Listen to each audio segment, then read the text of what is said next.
Well, I figured I'd give you guys an update on the FZ50 project. I've been kind of doing a little bit each night. I haven't really been filming myself working because I've been wanting to do it at my own pace and watch television at the same time. One of the perks of having your bike in your living room. So, let's see what I've done. I placed a rather large order of parts from SuzukiPartsHouse.com. And that all arrived a few weeks ago, and I've got them all installed pretty quickly. A new front fender, a new rear fender, a new exhaust heat shield. The original one was cracked in a lot of places. I've got new front brake cable.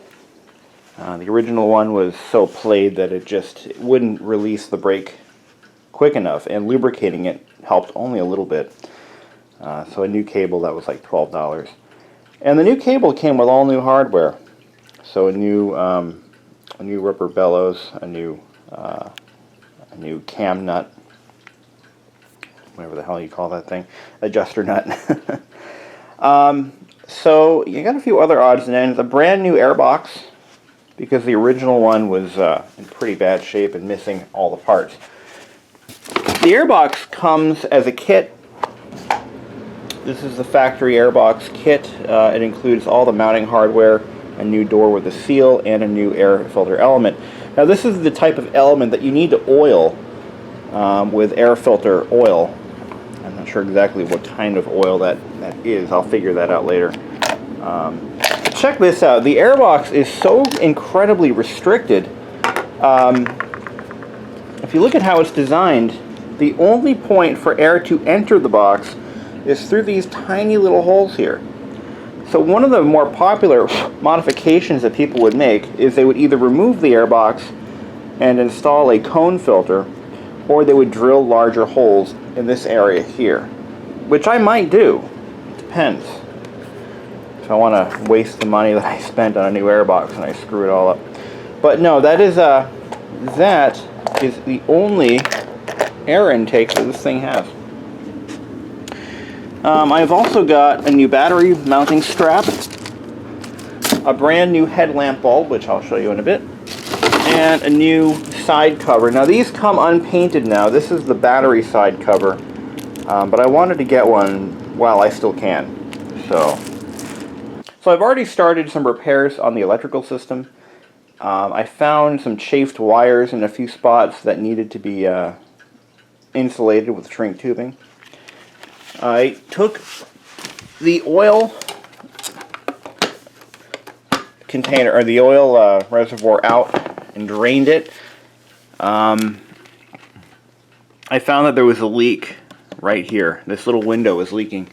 So I bought the window and seal kit from Suzuki and got that all fixed up. So now it won't leak anymore. Took all this apart, cleaned. There was oil everywhere. Just everything was covered in oil. So I cleaned everything up by hand with rags, put it all back together again, and that's where I found a chafed. Actually, not a chafed wire. The positive lead going into the rectifier. Somebody had, for whatever reason, repaired that wire at one point by basically twisting the ends together and taping it with electrical tape. Now that is not a good thing. You don't want that on your on something so critical as the rectifier, which is kind of, yeah, not good. So I fixed that, and I still need to put a fuse in this fuse holder. That blew. I found a shorted wire in the directional and switch. There was a wire that had been chafing against the handlebars for many years. There was actual bare wire, so I fixed that up too. That's something that I didn't really want to see, but you can see that this thing has been leaking oil forever. The oil tank had been seeping from that window, plus the occasional overfill, plus the lines were leaking on both ends. So I've got all new hoses for fuel and the oil tank. So there's the fuel hoses. Check this out. I got all new fuel hose. This you can buy in bulk.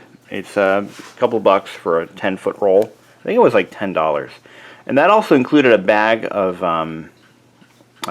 clamps to replace all the old ones.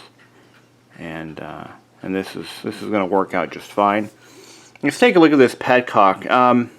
So anyone who's ever owned or ridden a motorbike knows what a Petcock is. Well, actually no, newer ones I think they're fully automatic, but the older ones you had to manually switch the fuel source or turn it off manually. This is a vacuum operated Petcock. It uses a vacuum port on the carburetor. When the engine is kicked over, it produces a slight vacuum which opens this valve up, which allows fuel, when this is in the on position, it allows the fuel to flow out. So it's designed so that if the engine's stopped, it basically cuts off the gravity feed to the carburetor to avoid it, to prevent it from overflowing into the crankcase. That is a very real problem. So what they would do is they would install either a manual or vacuum operated Petcock, and you would just, in this case, you just kind of set it and forget it. In cases where you run out of fuel completely, what you would do is you would have to prime the system, because if you put fuel in the tank, the Petcock would only open when the engine's cranking, and that can take a lot of kickstart attempts to get it going again. So what you would do is you would crank this valve over to prime, which would open the Petcock up completely whether there's vacuum or not, and it would allow fuel to just gravity feed into the carburetor. You just wait a few seconds and you can actually see the fuel in the hose. Once it makes it to the carburetor bowl, it should start right up. If you leave it on prime, and you shut it off and you let it sit for too long, you could overflow the carburetor and thus the engine. It also has a reserve position. So the normal fuel feed port on the tank is this one right up here. That's your normal everyday fuel source port. Now, when this engine when the fuel tank starts to run low, like just below that port right there, what it would do is it would alert you, the rider, that you need to stop for fuel, and then you would just simply reach back while you're driving and just crank this over to the reserve position, and that opens up this bottom port. It's a very crude form of fuel gauge. A lot of older motorcycles have this type of setup. I think everything made today has a proper fuel gauge, but this is how motorcyclists would often get by without having a fuel tank. A fuel gauge. But interestingly enough, the FZ50, which was a really well-equipped and very quick little moped for its day, actually has a float gauge right here on the fuel tank, which is I've never seen that before on a motorbike. That is different. It's very, very unusual. It works too. I mean, there's not really much to go wrong. I may have to replace the seal on it, but it's still all there. And what's interesting about this one is the lens isn't all beat up from sun exposure. So I kind of suspect that this may have been replaced at one point, because after 37 years, these plastics don't usually age all that well. But that one's actually done pretty well for itself. So I did some repairs to the directionals. I had to rewire the rear directionals. I wired them in so that they actually use a quick disconnect or bullet connector, and all the wires join right there in that little bundle of wires over there. The dealer installed these directionals. These are not factory.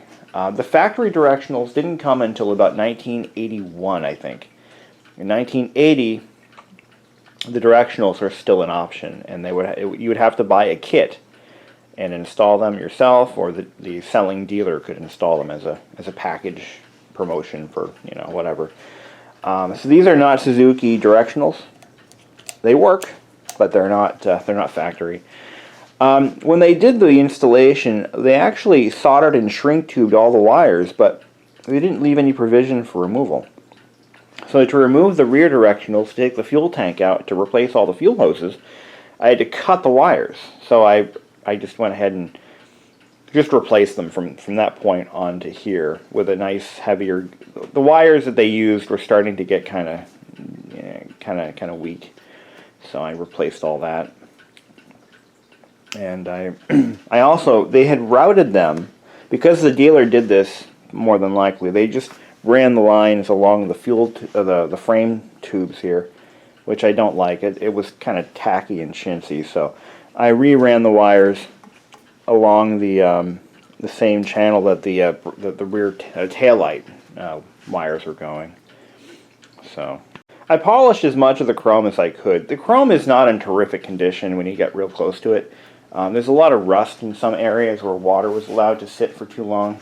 That's the thing I hate about chrome, is it does rust. So I'm going to take some of these parts off again, and I'm going to do my best to kind of sand some of the chrome off, and then I'm going to seal it with paint and clear coat in some areas to kind of not allow the rust to spread. The one thing I do want to repaint, though, is the fuel tank. I have a solution for that, and it's the same solution I'm going to use for that other cover right there. I'm going to buy some color-matched paint from a paint dealer. It comes in a spray can. You just paint whatever you want. It'll be as close to original color as you're going to get for that price. It's like 40 bucks a can. I want to do the fuel tank and the headlight assembly and that cover. And then what I'm going to do is I'm going to cover it with a clear coat finish that's used. Eastwood sells this stuff. It's clear coat with an activator on the bottom.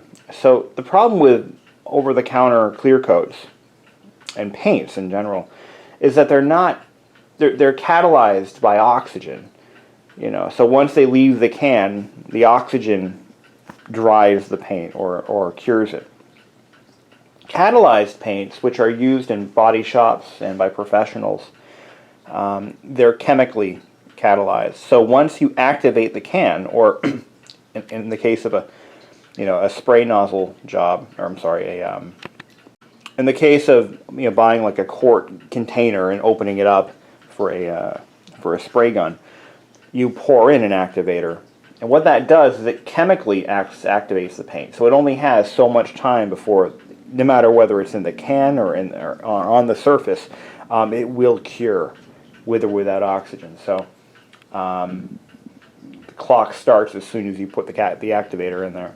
So once you do that, the paint, when you're using catalyzed paints, the finish is so hard that it can be resistant to most fuels even. So that'll be good for the fuel tank.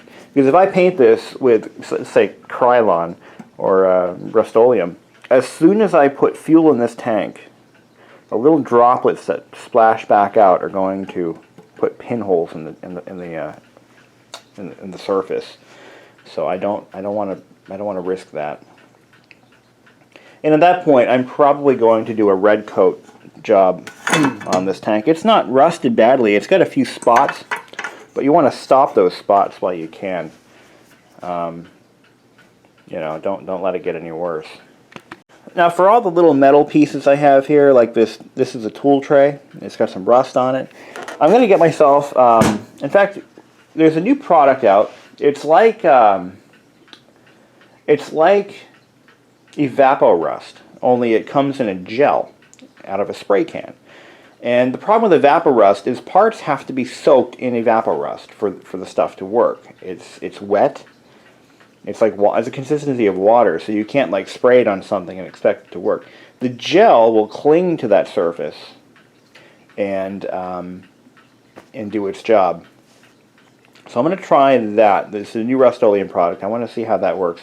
I want to do the kickstand assembly. I'm going to do the tool tray, the battery holder, and a few other odds and ends that have some surface rust on them. And I also, the muffler. I got to do something with that exhaust. I need to burn out the carbon that's in it with a torch, and I need to refinish it. It's a good exhaust. As long as I don't put a big bore kit on this thing, that exhaust will be fine. It's going to need a top end. I'm going to take the top end apart. I don't know if I want to pull the engine apart completely because I think the bearings are fine. I don't think they're that bad. I mean, it only has 3,500 miles on it, so I mean, it can't be that worn out inside. So I'm going to leave the engine alone for now. You know, but that's it. The FZ50. That's where I'm at with it now. The project is definitely moving forward. As of this moment, if I put gas in it, it will run. And oil. If I put gas and oil in it, it will run. I did test the stator by kicking the engine over with everything turned on, and I'm happy to report that the stator is still functional, so it's not burnt out like I'd feared. It just had a lot of burned bulbs because somebody ran this thing without a battery in the circuit for quite some time and burned out every bulb in the damn thing. So the battery acts as a ballast, a form of a ballast, and it provides, you know, it provides current where needed, and it stores current when it's needed. There's no voltage regulator in this thing, so the voltage output can vary between 6 and nearly 12 volts, depending on engine speed. There is no voltage regulator. The battery is critical to ensure that it doesn't overcharge or overpower everything else. So, all right, well, that's it for now. Enjoy. So here's the carburetor. I pulled the carburetor completely apart, and I found that it was in pretty good condition. It was clogged. Don't get me wrong. There was kind of a gelatin-like substance surrounding all the jets, and it was pretty bad. But that's why it was kind of running rough when I first got it started, and but it continued to run, so you know, it wasn't that bad. But it was running a bit lean. The bowl was kind of filled with some deposits, rust, a lot of rust in the bowl. The seals are all gone. They're toast. Here's the float needle seat, and this little rubber seal is no good. This would basically be at risk for overfilling if the petcock were left open for too long, because this would definitely allow fuel to seep through and overfill the carburetor, which is okay. These are designed for that because there's a little drain hole here. If the fuel level reaches above this point, it'll come out this hole here, this port down here. So they have that protection built in. It's designed to help protect the engine from flooding over in that case. But I'm going to buy the entire needle and seat kit. It's like $30. It's the most expensive part, I think, in this whole carburetor. You might be thinking, why don't you just go on eBay and just buy a complete carburetor? Well, the reason I don't do that is because all the carburetors that I find on eBay are either Chinese crap, and they look like they've never seen. Wow, there's like no craftsmanship at all in those carburetors. And if they work, I'd be surprised. But the carburetors that you find on eBay and Amazon.com are restricted. This has a nice big 14mm bore. I think that's a 14mm bore. But the ones that you find on eBay are like half that size. And they're designed not for the FZ50, but for the FA50. The FA50 was the version, was basically the moped equivalent of that thing. Well, it was basically a noped, but it had it was restricted to 25 miles an hour. So if you put one of those carburetors on the FZ50, you're going to really be sorry you did. This is a perfectly good 1980 Mikuni carburetor. This thing is in mint condition. It just needs some work. All fixable. Anything's fixable with money. But no, I would rather restore this carburetor to its original condition than put some piece of crap carburetor on eBay that will probably take 7 to 10 miles an hour off my top speed. So I'm not doing that. Oh, thank you. So that's it. That's the carburetor. Yeah, I got to replace the float seal. The original float, I didn't really cover this much, but this is the original float. They used to make them out of brass, and this is what they look like. And nothing shaking inside. I don't see any corrosion. I actually polished this with Brasso to get a better look at it, to make sure there were no hidden or forming pinholes anywhere, and it looks pretty good. And the nice thing about these is if there's a tiny pinhole somewhere, like let's say over here, I could just reflow this solder. You don't want to really add too much to it because you could change the weight and it will sink further into the fuel. But you can reflow the solder on them and fix any pinholes you find. Which is good because that's a very expensive float if I were to buy a new one. I think they were charging another $30 for it. So yeah, that's a bit much for me for a float. But I'm used to working on Keihin CV carbs, and this thing is so simple. I mean, really, really simple. Oh yeah, another thing. So if you're familiar with Honda scooters and motorcycles in general, you'll know that they have a what's called the auto bi-starter valve, which is an electronic. What it does is when the engine is running, when the engine is cold, the valve is open. And it basically, it fits into a port much like this one that I'm showing you right now, this one right here. It fits right into that port. Now what that is, that port right in the middle, that is a fuel port. That draws fuel from this tube here, straight out of the bowl. What it is it's an enrichener port. And when that valve is open, it uncovers that port and allows additional fuel to be drawn into the carburetor. Now, on the Keihin CV carbs with the auto bi-starter, it's all done by a little heat-activated valve. So as the engine warms up, that valve warms up, it's electronic, and the plunger comes down ever so gradually and it blocks that port, which closes off the enrichener port. On this one, it's the same concept, only it's done manually, and this is a slug or valve that slides into that port. And when you close the choke, and I'm doing air quotes here, when you close the choke lever on the handlebar there, what you're actually doing is opening this port by drawing this up like that. Then when you go to open the choke, you're actually closing that port. It's all very backwards. So in other words, what I'm really saying is it's not a choke at all. It's an enrichener valve, and it's pretty foolproof. A traditional choke, for those of you who don't know, would be like an additional throttle valve or butterfly valve in the carburetor's venturi, or towards the mouth of the carburetor. And when you choke it, you're closing a valve, which forces more fuel and less air into the mix. So, all right, well that should cover that. But yeah, that's why on engines that are running poor, because they have clogged jets, they'll often respond well to either choking or to opening up the cold start bypass port. So if you have to open that valve to get it to run right, you've got a clogged jet somewhere, more than likely.